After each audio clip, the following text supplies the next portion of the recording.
On March 8th, we celebrated International Women's Day. I made it clear then that I believe that just one day out of the calendar year, well, that should serve just as a reminder to women of what they have accomplished through the history of our species, and all of us could use a wake-up call as well. We can do a much better job in striving for gender equality every day of every year. Hi, I'm Chris May, host of This Day in Weather History, a podcast from the Weather Network in Canada, and today we meet U.S. astronaut Shannon Lucid. This Day in Weather History.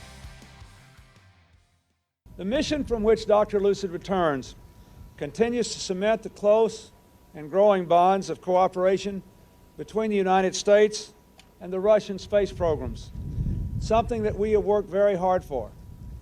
Not only the cooperation between our nation and Russia, but between our nation and other nations as well. How about this story? March 24th, 1996, U.S. astronaut Shannon Lucid transferred to the Russian space station Mir from the U.S. space shuttle Atlantis for a planned 5-month stay. Lucid was the first female U.S. astronaut to live in a space station. Shannon, a biochemist, was initially assigned as a board engineer number 2. She performed numerous life science and physical science experiments during the course of her stay aboard Mir. But then, beginning in August, her scheduled return to Earth was delayed more than 6 weeks, partially because of last-minute repairs to the booster rockets. That's pretty important. But then, you guessed it, delayed by the weather. There was a hurricane standing between her and landing on Earth.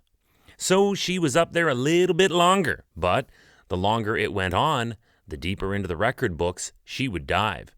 As it turns out, Shannon Lucid holds the single-mission spaceflight endurance record for a stay aboard the Russian space station Mir by an American astronaut.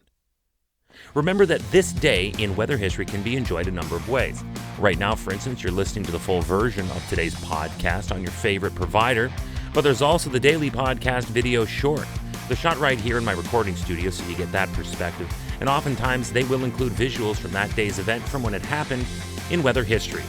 So after listening to the full story here, go check out the podcast video short there on television or online anytime at theweathernetwork.com/weather history.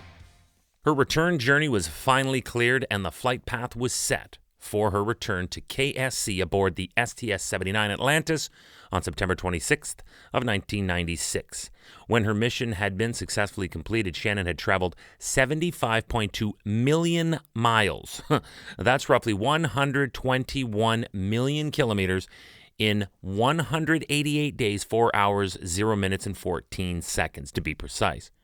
I think we all feel, at least, that we've gotten to know Dr. Lucid, watching her grin and bear it as the mission was extended, hearing her eagerness to see her family, her yearning for what she called the wind and the sun.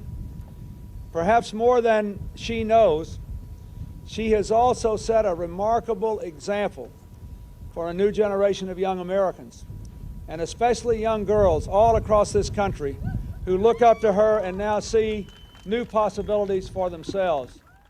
I got to tell you something. Her descendants are going to have frequent flyer miles for so many generations to come. And I'm sure that when finally, on September 26th of 96, she returned to Earth aboard the Atlantis, she was thrilled.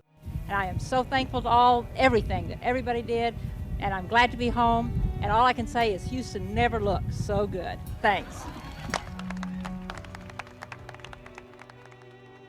But as a scientist, an explorer, an astronaut, Shannon Lucid made a solid contribution to the betterment and longevity of our species. Thank you, Shannon Lucid, from This Day in Weather History. Hey, do you like the podcast? What a great story. And we have more like that. We theme them every once in a while. We have Women in Weather. We have Weather and War. I'm going to start one now called Weather and Space Exploration, perhaps.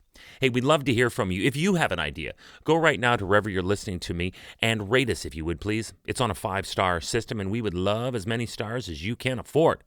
So rate us, but then also review us. This way we can always stay on top of how you'd like to see the show evolve. Then remember to subscribe to this podcast. Click the subscribe or follow button right there on the very same podcast homepage you're listening on. You'll be immediately reminded that the next day is ready to listen to, and you also have access to every episode in the archives. It dates back to June 1st of 2020, so there is a lot that we got to get caught up on. All right, tomorrow is March 25th, and I will feature another special edition episode of, hey, it's one of those theme stories called Weather and War. Tomorrow we go back to Iraq War Part 2 in 2003. It was on March 25th of that year when a low-pressure system kicked up a dust storm that, excuse the pun, swept over Iraq, bringing with it sand and dust from the deserts of Saudi Arabia and Egypt. There is no way that helps anyone in a situation like that. So we will look into it tomorrow on This Day in Weather History with me, your host, Chris May.